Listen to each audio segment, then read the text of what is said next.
क्यों परमात्मा ने ऐसी लीला करके दिखाई? सबसे पहले तो परमात्मा ने इस लीला को जन्म इसलिए दिया कि वर्तमान में गुरुदेव भगवान इस कथा के माध्यम से आप और हमें भक्ति मार्ग पर दृढ़ता के साथ लगने की, विश्वास के साथ लगने की, मर्यादाओं में रहकर भक्ति करने की शिक्षा दे रहे हैं कि आप दुनिया को देख के मत चलना, संसार को देख के मत चलना, अपनी गरीबी वाली हालत को देख के मत चलना। आप अपने समर्थ गुरु पर विश्वास रखना, अपनी भक्ति में कोई कमी मत छोड़ना, मर्यादाओं में त्रुटि मत करना। फिर भी यदि तुम्हारे सामने कोई समस्या आ गई तो तुम्हारा परमात्मा उसी प्रकार तुम्हारे लिए ऊपर से उतर के आ जाएगा। और वर्तमान में तो ऊपर से उतर के आने की जरूरत नहीं है, धरती पे प्रकट है, पल पल हमारे साथ में है। तो गुरुदेव के कहने का मतलब है कि परमात्मा को अपने से दूर मत समझना, बस अपनी भक्ति मर्यादाओं का ध्यान रखना।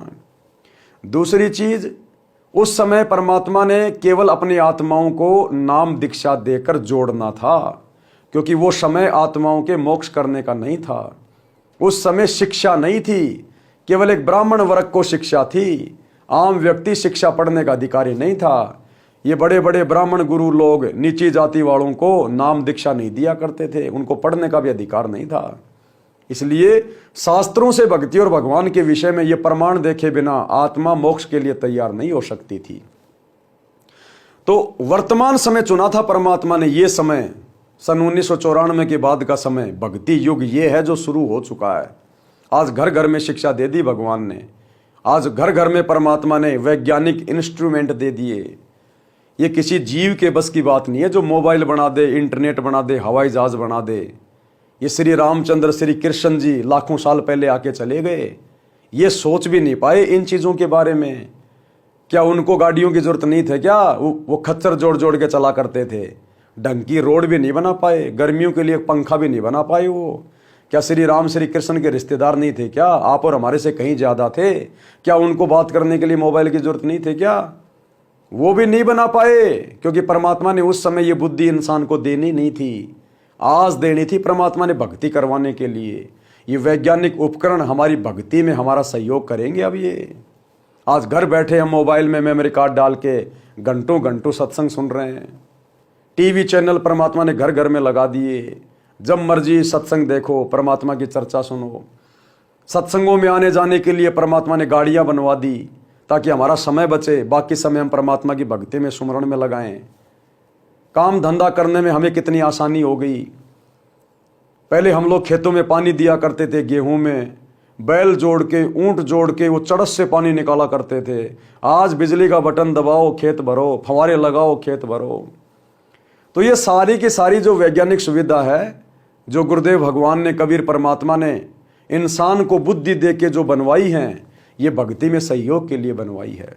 फिलहाल काल इनका दुरुपयोग करवा रहा है, लेकिन 2028 युग परिवर्तन के बाद जब पूरी पृथ्वी पर सतगुरु का ज्ञान होगा, सतगुरु की भक्ति होगी, और जो दुष्ट प्राणी होंगे, भक्तिहीन प्राणी होंगे, जिनके संस्कार में ये भक्ति और भगवान नहीं है, इस 2028 युग परिवर्तन के दौरान वे आत्माएं संसार छोड़ के चली जाएंगी और बहुत ही कम गिनी चुनी आत्माएं पृथ्वी पर रहेंगी जो केवल भक्ति करने वाले होंगे।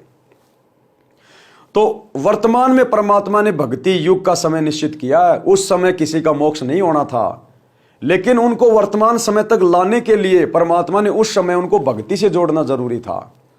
क्योंकि सतगुरु हमें जो भक्ति देते हैं, जो मंत्र देते हैं, उनके जाप करने से हमारे को बारंबार मनुष्य जन्म मिलते हैं।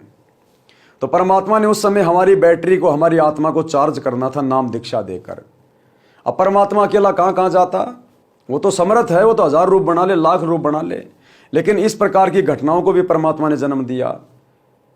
उन शेख तकी के माध्यम से, उन धर्म गुरुओं के माध्यम से जो परमात्मा से ईर्ष्या करते थे, मालिक ने उन्हीं में प्रेरणा कर दी और उन्होंने चिट्ठियां डाल दी पूरे भारत देश में और लिख दिया कबीर भंडारा कर रहा, एक एक दोहर, एक एक मोहर देगा।